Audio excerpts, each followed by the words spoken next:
আসসালামু আলাইকুম রহমতুল্লাহ। বরিশাল সিটি কর্পোরেশনের নির্বাচনের মেয়র মুফতি সৈয়দ মোহাম্মদ ফয়জুল করিম শাহকে চরমোনাই, যিনি একমাত্রই কি বরিশাল সিটি কর্পোরেশনের মেয়র হওয়ার যোগ্য অর্জন করেছিল। গোটা সিটিবাসী দেখিয়ে দিচ্ছে তার প্রচার প্রচারণা। প্রত্যেকটা হিন্দু বৌদ্ধ খ্রিস্টান তারা কি একবারাই বলেছে যে আমরা হাত পাকাকে বিজয় করব। এমন মুহূর্ত থেকে সেই বরিশালবাসী উন্মুক্তভাবে ভোট দেওয়ার জন্য মাঠ পর্যায়ে নেমেছিল এবং ভোট দিয়েওছিল। কিছু জায়গায় ভোট জাল ভোট দেওয়ার কারণে শাহকে চরমোনাই সেখানে অবস্থান করেছিল। সেই জায়গা থেকে তাকে রক্তাক্ত করেছিল এবং সেই গুন্ডা বাহিনী আওয়ামী লীগ কর্মীরা সেখান থেকে জাল ভোট দিয়ে তাদের মেয়র সেনে আবদুল্লাহকে তারা বিজয় ঘোষণা করেছে। কিন্তু সেই সময় পেশির সরকার শেখ হাসিনাকে কোনো আদালত সঠিক ছিল না। আজও কি সেটা থাকবে? কখনো। আজও যদি সেই একই আদালতের থেকে একই রায় আসে, তাহলে সেই 5 তারিখ আর আজ 24 তারিখের ব্যবধান কিছু হয় না, কোনো ব্যবধানের কিছু হয় না। কিন্তু আমি বলতে চাই 5 তারিখ কিন্তু নাই, 5 আগস্ট নাই, এখন 24 এপ্রিল। মনে করতে হবে শাহকে চরমোনাই কিন্তু দেখতেছে, আর তার কর্মী বাহিনীও দেখতেছে, বরিশাল সিটিবাসীও কিন্তু দেখতেছে আদালত কি করে। যদিও যারা ষড়যন্ত্র জাল পাতে নিয়ে আসে তাদের কিন্তু ভুল হবে।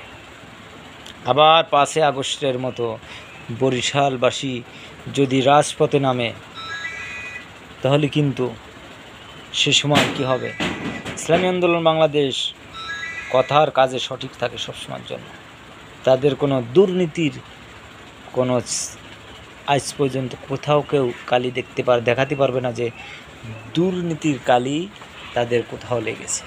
তাই অতি শীঘ্রই অন্তর্বর্তী সরকার উপদেষ্টা ডক্টর মোহাম্মদ ইউনূস সাহেবকে বলতে চাই, আপনি বরিশালবাসীর দিকে তাকিয়ে দেখেন। আজ লক্ষাধিক লোক, হাজার হাজার লোক আদালতের সামনে একটাই দাবি, তাদের শাহকে চরমোনাইকে মেয়র দেখতে চায়। এটা কি আপনি দেখতে পাচ্ছেন না? সাংবাদিকরা সবসময়ের জন্য দেখাচ্ছে যে না, আজ যোগ্য ব্যক্তি যে জনগণের ভোটে হয়েছিল সেই কিন্তু শাহকে চরমোনাই। আজ তার জন্য কেন তারিখ আবার নতুন করে তারিখ 5 মে, এটা করা কতটা সঠিক হয়েছে এটা হয়তো বরিশাল সিটিবাসী বুঝতেছে।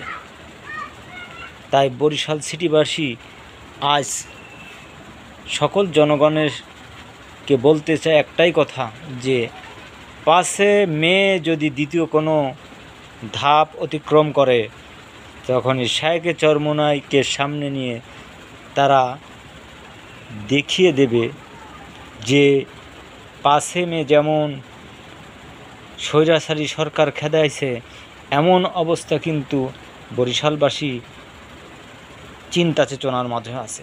তাই আমি আইনের গতিতে সব কিছু, আইনকে আমি শ্রদ্ধা করি, গোটা জনগণ সিটিবাসীও শ্রদ্ধা করে, যার জন্য আগামী 5 মে অবশ্যই শাহকে চরমোনাইকে মেয়র ঘোষণা করতেই হবে। আর যদি না করা হয় তাহলে বুঝবো যে 5 তারিখের আগে যা ছিল এখনও কোনো পরিবর্তন ঘটে নাই, কোনো পরিবর্তন হয়নি, একই বাংলাদেশ চলতেছে।